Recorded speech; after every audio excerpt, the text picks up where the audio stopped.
Good morning, welcome to వార్తలు వాస్తవాలు. నా పేరు రాజేష్. పత్రికల్లో వచ్చిన ప్రధాన వార్తలను చూద్దాం. ముందుగా నమస్తే తెలంగాణ. నమస్తే తెలంగాణ చూస్తున్నాం. ముగిసిన ప్రచార పర్వం. లోక్సభ ఎన్నికలకు సర్వం సిద్ధం. రాష్ట్రమంతటా పటిష్ట ఏర్పాట్లు. 144 సెక్షన్.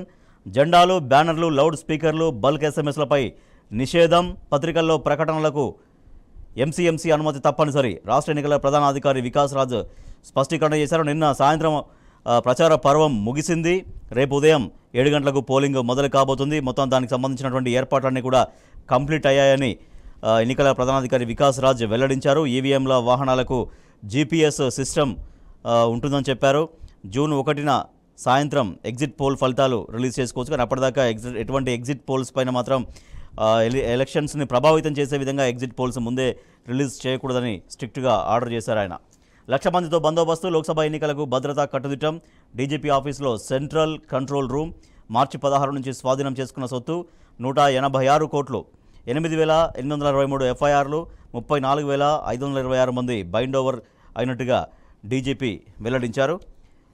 మార్చి 16 నుంచి మే 10 వరకు స్వాధీనం చేసుకున్న సొత్తు వివరాలు డీటెయిల్డ్గా మనం చూడొచ్చు. సొంతూళ్లకు నగర జనం. ఎన్నికల ఓటాకు వినియోగించుకునేందుకు హైదరాబాద్ మహానగర ప్రజలు తమ సొంతూళ్లకు వెళ్లిపోతున్నారు. దీంతో రైల్వే స్టేషన్లు, బస్ స్టేషన్లు ప్రయాణికులతో కిటకిటలాడుతున్నాయి. 13న ఎన్నికలు ఉండడం, శని ఆదివారాలు సెలవు ఉండడంతో శుక్రవారం రాత్రి నుంచే ప్రయాణాలు మొదలయ్యాయి. ఎన్నికలు జరిగే తెలంగాణలోని గ్రామాలే కాకుండా ఆంధ్రప్రదేశ్, మహారాష్ట్ర, బీహార్, పశ్చిమ బెంగాల్, మధ్యప్రదేశ్, జార్ఖండ్, యూపీ రాష్ట్రాలకు ప్రజలు తరలి వెళ్ళిపోతున్నారు. ఇక మెట్రో రైల్ ఫర్ సేల్. మహిళలకు ఉచిత బస్సు ప్రయాణం ఎఫెక్ట్. అమ్మకానికి పెడుతున్న ఎల్ఎన్టీ కంపెనీ 2026 తర్వాత విక్రయించే యోచన. నష్టాలు అంతకంతకు పెరుగుతున్నాయి. ఫ్రీ బస్సు వల్ల మేము మెట్రో నడపలేము. ఎల్ఎన్టీ ప్రెసిడెంట్ కీలక వ్యాఖ్య. హైదరాబాద్పై తీవ్ర ప్రభావం. మెట్రో సేవలు నిలిచిపోతే నగరం ఆగమాగం. కంపెనీల రాకపై, భూముల రేట్లపై ప్రభావం. అటకెక్కనున్న మెట్రో క్యారిడర్ల విస్తరణ పనులు. హైదరాబాద్ బ్రాండ్ ఇమేజ్ పైన నీలి నీడలు అంటూ ఒక ఆందోళనకరమైన వార్త చూస్తున్నాం మెట్రో రైలుకు సంబంధించి. కాంగ్రెస్ ఫ్రీ బస్సు స్కీమే కారణమని వెల్లడి. మెట్రో సేవలు నిలిచిపోతే నగరం ఆగమాగం. అటకెక్కనున్న మెట్రో క్యాడర్ల విస్తరణ పనులు.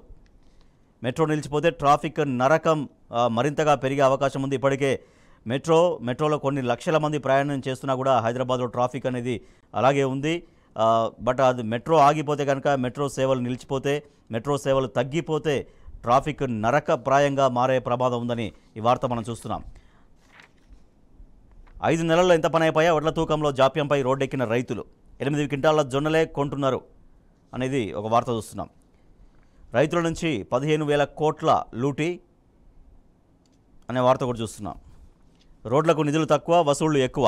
రాష్ట్రంలో జాతీయ రహదారుల అభివృద్ధికి కేంద్రం ఖర్చు చేసింది 20,000 కోట్లే. దీనికంటే టోల్, రోడ్డు సెస్సే అధికం. 1.25 లక్షల కోట్లు ఇచ్చినట్లు గొప్పలు చెప్తున్న మోడీ సర్కారు అంటే ఒక వార్త చూడొచ్చు.